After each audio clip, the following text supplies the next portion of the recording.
Hi guys, welcome to my channel KSA vlogger Tamil.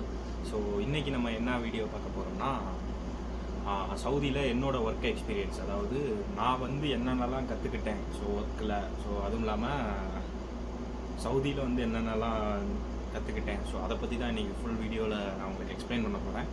அதுவும் இல்லாமல் இங்கே நிறையா வேக்கன்சிஸ் ஜாப் இருக்குது. ஸோ அந்த ஜாப் எப்படிலாம், என்னென்ன ஜாப், எப்படி சேலரி, அதையும் நான் உங்களுக்கு சொல்ல போகிறேன். ஸோ மறக்காமல் இந்த வீடியோவை பாருங்கள். ஸோ ஃபுல்லாக பாருங்கள். ஸோ அப்போ தான் உங்களுக்கு ஒரு கிளாரிஃபிகேஷன் கிடைக்கும். ஸோ இந்த வீடியோ உங்களுக்கு பிடிச்சிருந்தா லைக் அண்ட் ஷேர், சப்ஸ்கிரைப் பண்ணுங்கள். ஃபுல்லாக பாருங்கள். ஸோ அப்போ தான் உங்களுக்கு எல்லாமே தெரியும். ஸோ நான் இது உங்களுக்கு பிரயோஜனமாக இருக்கும் நான் நம்புகிறேன். ஸோ வாங்க வீடியோக்குள்ளே போகலாம்.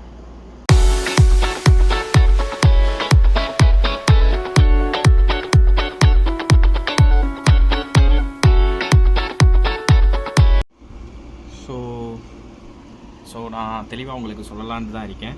ஸோ நான் சவுதி வந்து பார்த்திங்கன்னா 3 வருஷம் ஆச்சு கைஸ். ஸோ 3 வருஷத்தில் என்னென்னலாம் கற்றுக்கிட்டேன், ஸோ அதை பற்றி நான் உங்களுக்கு சொல்ல போகிறேன்.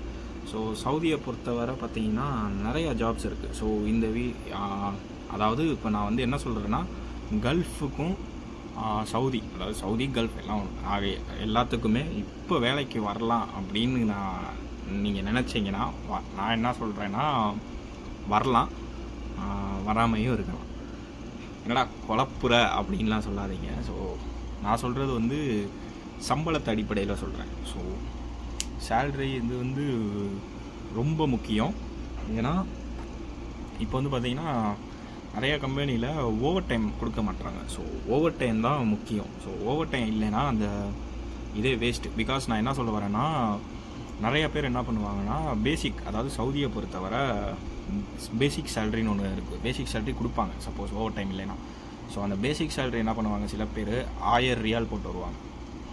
1000 ரியால்னால் எவ்வளோ? ஓவர் டைம் இல்லாமல் 1000 ரியால் இல்லாமல், ஓவர் டைம் இல்லாமல் 1000 ரியால் எவ்வளோ வரும்னா 21,000 தான் வரும்.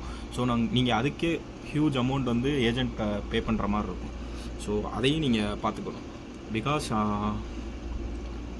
ஓவர் டயத்தோட, அதாவது அங்கே என்ன சொல்லுவாங்கன்னா, 1000 ரியால் பேசிக்ப்பா, நீ போனேன்னா உனக்கு ஓவர் டயத்தில் உனக்கு 50K வரும் 35 to 50K 60Kலாம் வரும். ஸோ அது ஒரு கம்பெனியை பொறுத்து. ஸோ எல்லாத்துக்குமே அப்படி அமையுமான்னு கேட்டால் அமையாது. ஸோ அதையும் நீங்கள் பார்த்துக்கணும். பிகாஸ் இப்போ நீங்கள் 50K சொல்கிறாங்க அப்படின்னு சொன்னீங்கன்னு வச்சுக்கோங்க, 50K வந்துருச்சு, ஒரு 4 மாதம் 5 மாதம் 50K வருது, திடீர்னு ஓவர் டைம் இல்லைன்னு சொல்லிட்டாங்கன்னு வச்சுக்கோங்களேன். ஸோ உங்களுக்கு வந்து அந்த பேசிக் நீங்கள் போட்டு வந்தது என்ன வருமோ அதுதான் உங்களுக்கு வரும். ஸோ புரியும் நினைக்கிறேன் உங்களுக்கு. என்ன சொல்கிறதுனா, இப்போ நீங்கள் 1000 ரூபா பேசிக் போட்டு வந்தீங்கன்னா அந்த 1000 ரூபா தான் வரும். ஸோ அந்த 1000 ரூபா எவ்வளோ வரும்னா 21 கிட்ட வரும்னு நினைக்கிறேன். எவ்வளோ வரும்னு எனக்கு சரியாக தெரில. 21 கிட்ட வரும். ஸோ அதையும் நீங்கள் தெளிவாக பார்த்துக்கோங்க. அடுத்து ஒரு முக்கியமான விஷயம். ஸோ நானும் வந்து இங்கே கஷ்டப்பட்டேன். அதாவது எனக்கு சொன்ன வேலை வந்து வேறு வேலை, ஆனால் இங்கே வந்து நான் பார்க்குற வேலை வந்து வேறு வேலை. ஸோ என்னடா இது அப்படின்னு சொல்லி நான் ரொம்ப கஷ்டப்பட்டேன். ஒரு 7 மாதம் நினைக்கிறேன். 7 மாதம் வந்து, அதாவது சூட்டில் வேலை பார்த்தேன். சூட்னால் எப்படி சொல்கிறது, ஹாட் ரோல்டு காயில்னு ஒன்று இருக்கும். ஸோ நல்ல வேலை தான். பட் ஆனால் என்ன, அந்த ஹீட்டுக்கு அதெல்லாம் இதாகும். ஸோ அதாவது என்ன சொல்கிறது, ஹீட்டு ரொம்ப ஹீட்டாக இருக்கும் அந்த காயிலெலாம். ஸோ அது கொஞ்சம் பார்த்துக்கோங்க. நான் வந்து கஷ்டப்பட்டு வேறு வேலைக்கு மாறினேன். என்னடா இது 7 மாதத்தும் ஏண்டா வந்தோன்ற நிலைமைக்கு ஆயிடுச்சு. ஸோ அதுக்கப்புறம் வேறு வேலை போராடி மாற்றினேன். ஸோ இது எல்லாத்துக்கும் இப்படி நடக்குமா அப்படின்னு கேட்டால் மோஸ்ட்லி நடக்காதான் சொல்லுவோம். ஸோ அவங்க வந்து நம்மளோட விசாவை பார்ப்பாங்க. So visa is very important. என்னன்னு சொல்கிறேன்னா, லேபர் விசா இருக்குது, கேட்டகரி விசா இருக்குது, லேபர் கேட்டகரி இருக்குது. ஸோ இந்த மாதிரி நிறையா விசா இருக்குது. லேபர்னு வந்துட்டேன்னு வச்சுக்கோங்களேன், வச்சு செஞ்சுருவாங்க, எதுவுமே பார்க்க மாட்டாங்க. ஸோ முக்கியமான விஷயம், லேபர் விசாவில் வரவே கூடாது. அது நம்ம ஆளுகளுக்கு குறிப்பிட்டு சொல்கிறேன். லேபர் விசா எங்கேனாலும் போடுவாங்க, போட்டில் கொண்டு போய் போடுவாங்க. போட்டிலலாம் கப்பலுக்குள்ளே இறங்கணும். ஸோ உசுருக்கு கேரண்டி இல்லாத வேலை. ஸோ லேபர் விசாவில் மட்டும் என்றைக்கும் வந்துடாதீங்க. கேட்டகிரி விசாவில் வரப்பாருங்க. கேட்டகிரி விசாவில் வந்து பார்த்திங்கன்னா ஆஃபீஸ் கிளர்க்கு, ஸோ இந்த மாதிரி நிறையா கேட்டகிரிஸ் இருக்குது. ஸோ அந்த கேட்டகிரியில் வந்தீங்கன்னா உங்களுக்கு சேஃப் ஒர்க் போடுவாங்க, கொஞ்சம் சேஃபாக போடுவாங்க. முக்கியமான விஷயம், எப்போவும் மறந்துடாதீங்க, சம்பளம். ஸோ இங்கே நான் 3 வருஷம் எப்படி போச்சுன்னே தெரில. ஸோ ஓடிருச்சு. ஸோ நான் 7 மாதம் தான் ரொம்ப கஷ்டப்பட்டேன். அதுக்கப்புறம் எனக்கு பிடிச்ச வேலை. ஸோ 8 ஹவர் டியூட்டி தான். ஸோ எனக்கு ஓவர் டைமும் கரெக்டாக வரும். நான் பேசிக்கும் கொஞ்சம் அதிகமாக போட்டு வந்தேன். ஸோ என்னோடய சம்பளம் அப்புறம் நான் எப்படி வந்தேன்றதை அதை இன்னொரு வீடியோவில் நான் சொல்ல ட்ரை பண்ணுறேன். இப்போ நான் உங்களுக்கு அட்வைஸ் என்ன பண்ணுறேன்னா, கல்ஃப் கண்ட்ரியை பொறுத்தவரை நீங்கள் தாராளமாக வரலாம். என்னென்ன வேலைக்கு வரலான்றதை நான் இப்போ சொல்கிறேன். ஃபஸ்ட்டு வேலை, இங்கே ரொம்ப ஹை டிமாண்டாக இருக்கிறது safety officers. So industrial safety officer, fire safety officers, extra safety சம்மந்தமாக என்னென்ன ஒர்க்கெலாம் இருக்கோ ஸோ அதெல்லாம் ரொம்ப இங்கே இம்பார்ட்டண்ட்டாக இருக்குது. ஸோ சம்பளமும் இங்கே ஹியூஜாக கிடைக்கும். மேபி ஒரு 3000 ரியால்ஸ் கிடைக்கும். ஸோ 60,000 வரும் நம்ம ஒரு காசுக்கு, 60-62 வரும். ஸோ அதையும் நீங்கள் பார்த்துக்கோங்க. ஸோ அதான் 3000 இல்லாமல் அதில் கொஞ்சம் ஓவர் டைமும் போடுவாங்க, ஓவர் டைமும் வரும். ஸோ அதையும் நீங்கள் பார்த்துக்கலாம். அடுத்து முக்கியமான வேலை வந்து இன்ஜினியரிங்னா சிவில் இன்ஜினியரிங். அந்த இது நான் அதிகமாக பார்த்ததில்ல. பைப் இன்ஜினியரிங், அதாவது இண்டஸ்ட்ரியலுக்கு போகிற பைப்புக்கு இன்ஜினியரிங் பண்ணுவாங்க. அது என்ன இன்ஜினியரிங் தெரியல, நான் ஆர்ட்ஸு. ஸோ இன்ஜினியரிங் எனக்கு பற்றி தெரியாது. ஸோ இன்ஜினியரிங்க்கு அதிகமாக இருக்குது. நம்ம ஊரில் டிமாண்ட் இல்லைனாலும் கல்ஃபில், அப்ராடில், வெஸ்டர்ன் கண்ட்ரியில் இன்ஜினியரிங்க்கு சரியான டிமாண்ட் இருக்குதுங்க. ஸோ அதையும் நோட் பண்ணி வச்சுக்கோங்க. ஸோ இன்ஜினியரிங் படித்தவங்களுக்குலாம், ட்ரிபிள் இ படித்தவங்களுக்குலாம் சரியான வாய்ப்பு இருக்குது. ஸோ நான் நிறையா பேராக பார்த்துருக்கேன், ட்ரிபிள் இ படிச்சிருக்கேன், நல்ல வேலையில் இருப்பாங்க. ஸோ அடுத்து என்ன வேலை, அடுத்து என்ன இருக்குன்னா, என்ன சொல்கிறது, சேல்ஸ் சூப்பர்வைசர். ஸோ இந்த மாதிரி இங்கே வந்து ஹைப்பர் மார்க்கெட்லாம் நிறையா இருக்கும். ஸோ அங்கே வந்து சேல்ஸ் சூப்பர்வைசர், பில்லிங்கு, அந்த மாதிரி வேலை, அப்புறம் ஃபோர்மேனு. ஸோ அந்த மாதிரி வேலையில் இருக்குது. முக்கியமான விஷயம், சம்பளத்தை பார்த்துட்டு வாங்க சவுதிக்கு வரதா இருந்தால். அதுவும் இல்லாமல் லேபர் விசாவில் வராதிங்க. லேபர் விசா வந்து very very very very danger. ஏன்னு சொல்கிறேன்னா, நான் நிறையா தமிழ் ஆளுகளை பார்த்துட்டேன். ஸோ நிறையா பேர் கஷ்டப்பட்டுட்டு இருக்காங்க இங்கே. ஸோ லேபர் விசாவில் வராதிங்க, என்றைக்குமே லேபர் விசாவில் வராதிங்க. அடுத்து வந்து என்ன பார்க்க போகிறோம்னா, சப்போஸ் நீங்கள் சவுதி வந்துட்டீங்க. சவுதி வந்தோடனே இங்கே இருக்கிற முக்கியமான 3 விஷயம். ஸோ சவுதியில் இருக்கிற 3 முக்கியமான விஷயம், இது யாருமே இங்கே இருக்கிற எல்லாத்துக்குமே தெரியும். ஃபஸ்ட்டு சாப்பாடு நீங்கள் நினச்ச மாதிரி இருக்காது. ஸோ சவுதியை பொறுத்தவரை அது ஹோட்டலாக இருந்தாலும் சரி, இல்லை கம்பெனி சாப்பாடாக இருந்தாலும் சரி. ஸோ அது வந்து சாப்பாடு இட்ஸ் வெரி இம்பார்ட்டண்ட். ரெண்டாவது தனிமை. பசங்க இருப்பாங்க, கூட ஆளுங்க இருப்பாங்க, வேலை பார்க்குற இடத்துல எல்லாருமே இருப்பாங்க. பட் தனிமையாக இருக்க கற்றுக்கணும். 3வது ரூம். அக்காமடேஷன் கொடுப்பாங்க சில கம்பெனியில் அக்காமடேஷன் கொடுக்க மாட்டாங்க. ஸோ அக்காமடேஷனுக்கு வந்து என்ன பண்ணுவாங்கன்னா, காசு கொடுத்துருவாங்க. ஸோ உங்களுக்கு நீங்கள் எந்த ரூமு, நீங்கள் இப்போ ஒரு 5 பேர் வந்திருக்கீங்க அப்படின்னா 5 பேர் ஷேர் பண்ணி ஒரு ரூம் எடுத்துக்கலாம். சில கம்பெனியில் வந்து ரூம் கொடுத்துருப்பாங்க. ஸோ அந்த ரூம் பற்றி நான் சொல்கிறேன். அக்காமடேஷன் வந்து நம்ம பசங்களோட வந்தால் அது ஒன்றும் பிரச்சனை இல்லை. பட் நான் கம்பெனி ரூமில் சொல்கிறேன். ஸோ யார் வேணாலும் இருப்பாங்க கம்பெனி ரூமில். ஸோ நம்ம போய், இல்லை நான் தமிழ்காரங்களோட தான் இருப்பேன், நான் வந்து மலையாளிகளோட தான் இருப்பேன், இந்தியாக்காரங்களோட தான் இருப்பேன், பங்காளி இருப்பான், நேபாளி இருப்பான், பாகிஸ்தானி இருப்பான், பிலிப்பைனி இருப்பான், கானா இருப்பான், கென்யா இருப்பான், எல்லோரும் இருப்பானுங்க. ஸோ நம்ம போய் அட்ஜஸ்ட் பண்ணி இருந்துக்கணும். வேறு வழி இருக்காது. ஸோ ரூமில் இருந்தேன். பட் எனக்கு லக்கு, தமிழ் பீப்புள்ஸ். ஸோ நல்லா போகுது. ஸோ அடுத்த ஒரு முக்கியமான விஷயம், நம்ம ஊரில் இருக்கிறவங்க சொல்லுவாங்க. ஸோ நிறைய பேர் இதை பற்றி பேசியிருக்காங்க. நான் நிறைய வீடியோஸில் பார்த்துருக்கேன், யூடியூப்லேயே இருக்கட்டும், நிறையா பார்த்துருக்கேன். என்னன்னா, அவன் என்னப்பா அவன் வெளிநாட்டில் இருக்கான், ஜாலியாக இருப்பான், அவன் இப்படி சொல்கிறவனை என்ன பேசுகிறதுன்னு தெரியாது. ஸோ அந்த மாதிரி இருக்கும். ஸோ சொல்லுவாங்க, போய் 2 வருஷம் இரு, ஸோ கஷ்டம் முடிஞ்சிடும், கடை நல்லா அடைச்சிடலாம். வாய்ப்பே இல்லை. ஸோ நீங்கள் 2 வருஷம் இருந்துட்டீங்கன்னு வச்சுக்கோங்களேன், தாக்கு பிடிச்சிட்டு நீங்கள் ஊருக்கு போனாலும் திருப்பி இங்கே வரணும்னு தான் தோணுமே தவிர ஊரில் இருக்கணும்னு உங்களுக்கு தோணாது.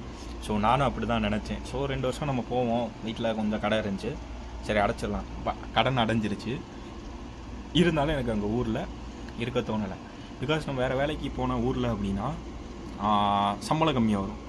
என்னடா நம்ம அங்கே போய் இவ்வளோ காசு வாங்கிட்டு இங்கே வந்து 10,000 15,000 வாங்கிட்டு இருக்கோம். ஸோ இது நமக்கு செட் ஆகலை, திருப்பி நான் ஊருக்கு வரணும்னு தான் தோணுமே தவிர ஊருக்கு இருக்கணும்னு தோணும். எப்படா அந்த வெக்கேஷன் முடியுன்றது இருக்கும். சப்போஸ் நீங்கள் எக்ஸிட் வந்துட்டீங்கனாலும் வேறு கண்ட்ரிக்கு போக தான் ட்ரை பண்ணுவீங்களே தவிர உள்ளூரில் வேலை பார்ப்பீங்க.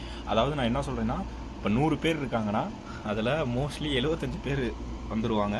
மிச்சம் இருக்கிற அந்த 25 பேர் தான் ஊரில் இருப்பாங்க. அவங்க ஏதாவது ஒரு ரெடி பண்ணி வச்சுருப்பாங்க, பிஸ்னஸோ இல்லை ஏதாவது ஒன்று ரெடி பண்ணி வச்சுருப்பாங்க. ஸோ அதுதான் முக்கியம். ஸோ சொல்லுவாங்க, ராஜா மாதிரி இருக்காண்டா, நல்லா சம்பாதிக்கிறான்டா அப்படின்னு.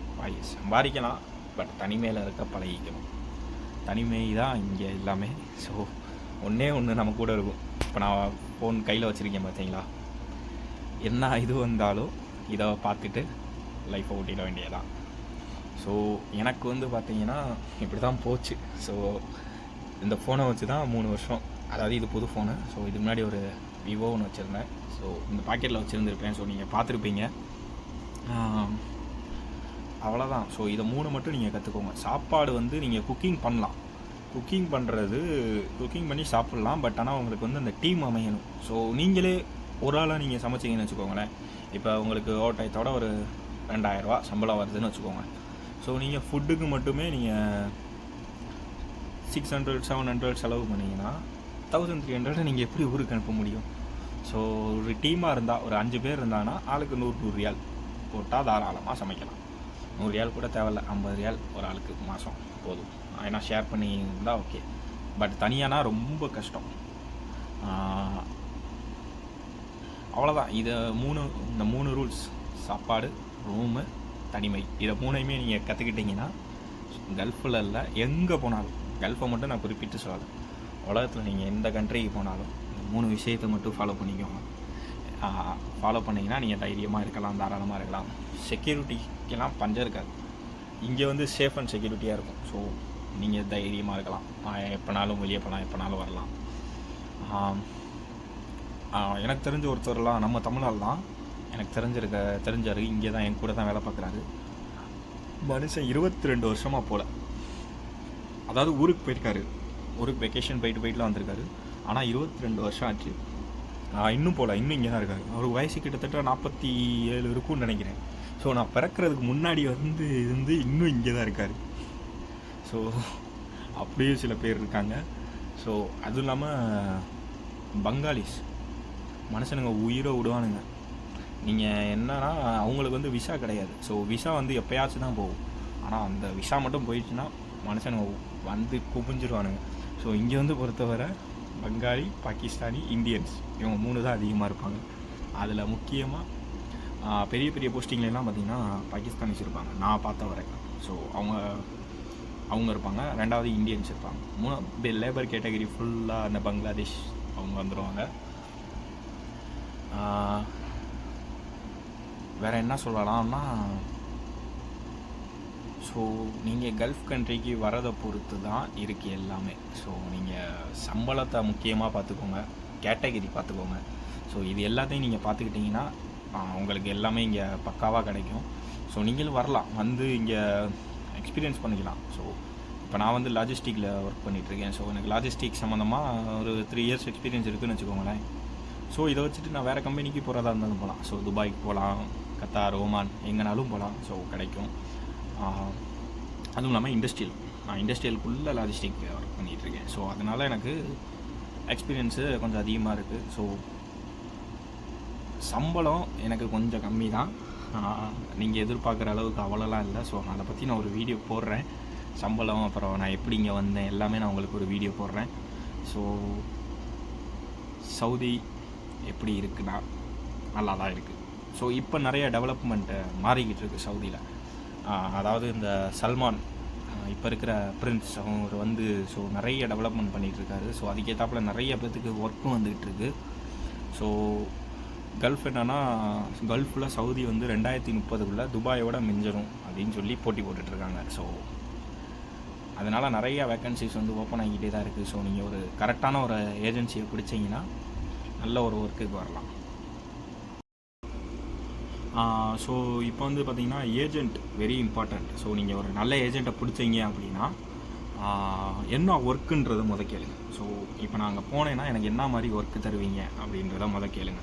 பிகாஸ் நீங்கள் ஆரம்பத்திலே எல்லா டீட்டெயிலும் கேட்டு வச்சுக்கணும். ஒர்க்கு, சம்பளம், அக்காமடேஷன் எல்லாமே நீங்கள் கேட்டு வச்சுக்கணும். மெடிக்கல் இன்சூரன்ஸ் எல்லாமே நீங்கள் கேட்டு வச்சுக்கிட்டீங்க அப்படின்னா இங்கே வந்து நீங்கள் கஷ்டப்பட தேவையில்லை. ஸோ இங்கே வந்து நீங்கள் விசா, ஸோ இதெல்லாம் நீங்கள் முன்னாடியே செக் பண்ணி வச்சுக்கோங்க. சப்போஸ் நீங்கள் செக் பண்ணாமல் இங்கே வந்து மாட்டிக்கிட்டிங்கன்னா வேஸ்ட்டாக போயிடும். ஸோ நிறையா நீங்கள் நியூஸ்லாம் பார்க்கலாம். ஸோ இங்கே வந்து இவ்வளோ பேர் கஷ்டப்படுறாங்க, அவ்வளோ பேர் இவ்வளோ பண்ணுறாங்க. ஸோ நீங்கள் ப்ரிப்பராக இருந்தீங்கன்னா சவுதியில் நீங்கள் நல்லா இருக்கலாம். சவுதின்னு மட்டும் இல்லை, கல்ஃபில் நீங்கள் நல்லா இருக்கலாம். ஸோ நான் இப்போவும் அதான் சொல்கிறேன். விசா, ஏஜென்ட்டு, சம்பளம், இன்சூரன்ஸ், அக்காமடேஷன், ஸோ இதெல்லாம் நீங்கள் ஊர்லேருந்து கிளம்புறதுக்கு முன்னாடியே தெளிவாக விசாரிச்சிட்டிங்க அப்படின்னா இங்கே வந்து ஜாலியாக இருக்கலாம். ஸோ இங்கே வந்து நீங்கள் கஷ்டப்பட்டீங்கன்னா யாரும் ஹெல்ப் பண்ண மாட்டாங்க. சொல்லுவாங்க பண்ணுவோம்னு, பட் ஹெல்ப் நடக்காதீங்க.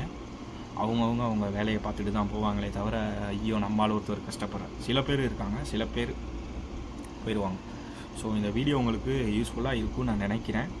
ஸோ நான் சொல்கிறத வச்சு பார்த்துக்கிட்டிங்கன்னா சேஃப்டி, எந்த விதமான சேஃப்டி ஒர்க்கராக இருந்தாலும் சரி, fire safety, industrial safety, hazard, அதாவது அந்த அது என்ன சொல்கிறது, ஒர்க் பர்மிட்டு, ஸோ அப்புறம் வந்து பார்த்திங்கன்னா ஆஃபீஸ் கிளர்க்கு, டிரான்ஸ்போர்ட் கோஆர்டினேட்ரு, இந்த மாதிரி நிறைய ஜாப்ஸ் இருக்குது. ஸோ அந்த மாதிரி கேட்டகரி ஜாப்ஸுக்கு வாங்க. லேபர் ஒர்க்குக்கு வராதிங்க. மீண்டும் அதான் சொல்கிறேன், லேபர் ஒர்க்குக்கு மட்டும் வராதிங்க. இந்த வீடியோ உங்களுக்கு யூஸ்ஃபுல்லாக இருக்கும்னு நினைக்கிறேன். ஸோ அடுத்த ஒரு வீடியோவில் நான் உங்களை கண்டிப்பாக வந்து பார்க்குறேன். அது வரைக்கும் ஸ்டே ஹண்ட் பை. ஸோ இந்த வீடியோ இதோட முடிச்சுக்கிறேன். Bye, good night. சின்ன சேனலுக்கு எதாக இருந்தாலும் அது கொஞ்சம் ஆதரவு கொடுங்க. உங்கள் பொண்ணான கையை கொண்டு அந்த பெல்லில் தட்டிடுங்க. அவங்களுக்கு சப்ஸ்கிரைபர் 5-10 ஏறுனா அவங்க மனசு சந்தோஷப்படும்.